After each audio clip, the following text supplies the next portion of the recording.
প্রিয় দর্শক, মৃত্যুর পর মানুষের আত্মা অথবা রূহ কোথায় যায়? সেই আত্মা কি আমাদের দেখে, অথবা সেই আত্মা কি আমাদের সাথে কথা বলতে চায়? আর আমরা কেন তাদেরকে দেখতে পারি না? তাদের আর্তনাদ, চিৎকার কেন শুনতে পারি না? প্রিয় দর্শক, এই রহস্যময় ঘটনায় জানব আজকের ভিডিওতে। তাহলে চলুন শুরু করি আজকের ভিডিও। প্রিয় দর্শক, একদিন রাসূলুল্লাহ সাল্লাল্লাহু আলাইহি ওয়াসাল্লাম এক সাহাবীর জানাজা শেষে কবরস্থানে উপস্থিত হলেন। দাফন কাজ চলছে, চারদিকে পিন পতন নীরবতা, সবাই মৃতদেহকে ঘিরে বসে আছেন।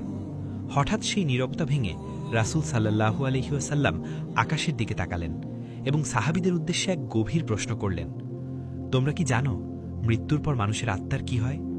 সাহাবীরা কৌতূহল নিয়ে বললেন, আল্লাহ ও তার রাসূলই ভালো জানেন। তখন নবীজি মুমিন ব্যক্তির মৃত্যুর দৃশ্য বর্ণনা করতে শুরু করলেন। তিনি বললেন, যখন একজন ভালো ও বিশ্বাসী মানুষের মৃত্যুর সময় ঘনিয়ে আসে, তখন ফেরেশতারা হাসি মুখে তাকে সালাম জানায় এবং অভয় দিয়ে তার শিয়রে বসে। রাসূল সাল্লাল্লাহু আলাইহি ওয়াসাল্লাম বলেন, মৃত্যুর ফেরেশতা তখন খুব মায়া ও যত্ন করে আত্মাকে ডাক দেন।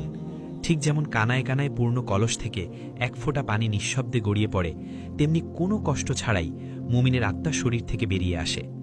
তখন জান্নাত থেকে আসা ফেরেশতারা বেহেশতি সুগন্ধি মাখানো রেশমি চাদরে সেই আত্মাকে জড়িয়ে নেন। তারা তাকে নিয়ে আকাশের দিকে যাত্রা করেন। পথে অন্য ফেরেশতারা এই সুগন্ধি পেয়ে জিজ্ঞেস করেন, কে এই পবিত্র আত্মা? তখন তার নাম ও পিতার নাম উল্লেখ করে বলা হয়, ইনি দুনিয়ার অমুক নেককার ব্যক্তি। আসমানে তার জন্য সম্মানের সাথে পথ খুলে দেওয়া হয়। আল্লাহর আদেশে সেই আত্মাকে পুনরায় তার পার্থিব শরীরে ফিরিয়ে দেওয়া হয়। দাফন শেষে সবাই যখন চলে যায়, কবরের সেই অন্ধকার জগতে আত্মাটি এক অদ্ভুত একাকিত্ব অনুভব করে। মুনকার ও ডাকির ফেরেশতার সোয়াল জবাব শেষে সে যখন অজানা আশঙ্কায় অপেক্ষা করতে থাকে, ঠিক তখনই তার সামনে এক অপরূপ সুন্দর ব্যক্তির আগমন ঘটে। লোকটির চেহারা থেকে নূর বা আলো বিচ্ছরিত হতে থাকে। এমন সুন্দর ও মায়াবী চেহারা সে জীবনেও দেখেনি। আত্মাটি মুগ্ধ হয়ে জিজ্ঞেস করে, তুমি কে? তোমার চেহারায় তো কেবল মঙ্গলের বার্তা। উত্তরে সেই সুন্দর ব্যক্তিটি মুচকি হেসে বলে, আমি তোমার নেক আমল, আমি তোমার নামাজ, রোজা, দান, সদকা এবং মানুষের সাথে করা ভালো আচরণ। দুনিয়ায় তুমি আল্লাহর সন্তুষ্টির জন্য অনেক কষ্ট করেছ। আজ আমি এসেছি তোমার সঙ্গী হতে। এরপর সেই ব্যক্তি কবরের দেয়াল সরিয়ে দেয়। হঠাৎ আত্মাটি দেখতে পায় তার ডান দিকে জান্নাতের দরজা খুলে গেছে। সেখান থেকে জান্নাতের ফুরফুরে বাতাস ও সুঘ্রাণ আসছে। যতদূর চোখ যায় কেবল নেয়ামত আর শান্তি। এই দৃশ্য দেখে আত্মাটি আনন্দে আত্মহারা হয়ে যায়।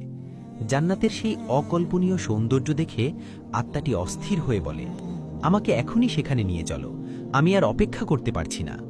তখন তার নেক আমল তাকে শান্ত করে বলে, এখনো সময় হয়নি, কেয়ামতের দিন তোমাকে সেখানে নিয়ে যাওয়া হবে এবং তুমি সেখানে চিরস্থায়ী হবে। এই সুসংবাদ পাওয়ার পর রাসূল সাল্লাল্লাহু আলাইহি ওয়াসাল্লাম বলেন, সেই মুমিন বান্দা কবরের বুকে এমন গভীর ও শান্তির ঘুমে তলিয়ে যায়, যেমনটি একজন নবদম্পতি বাসর রাতে নিশ্চিন্তে ঘুমায়। আল্লাহ আমাদের সবাইকে এমন সুন্দর মৃত্যু দান করুন। আমিন।